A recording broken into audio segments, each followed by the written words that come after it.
Assalamu alaikum, the bear and the bees.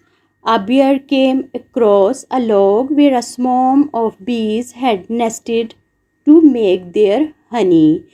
As he snooped around, a single little bee flew out of the log to protect the swarm.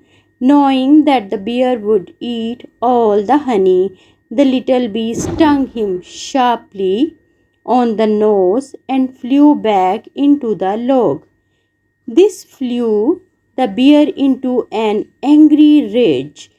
He swatted at the log with his big claws, determined to destroy the nest of the bees inside.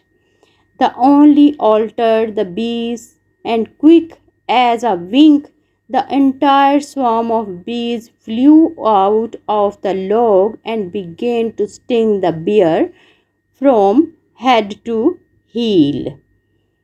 The bear saved himself by running to and diving into the nearest pond.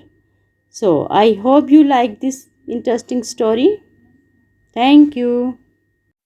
This is the story of the wolf and the crane. A wolf had been gorging on an animal he had killed, when suddenly a small bone in the meat stuck in his throat and he could not swallow it.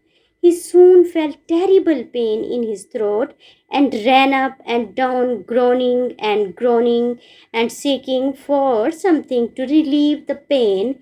He tried to induce everyone he met to remove the bone. I would give anything, he said, if you would take it out.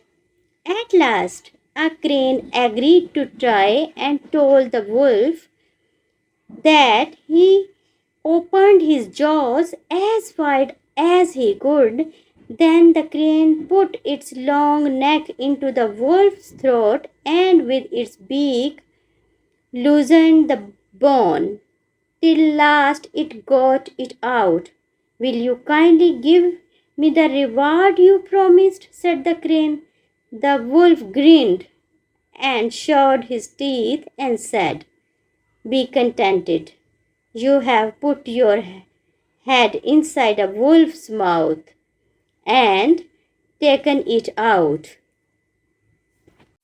That's enough to be reward for you. Gratitude and greed go not together. This is a moral story and I hope you like it.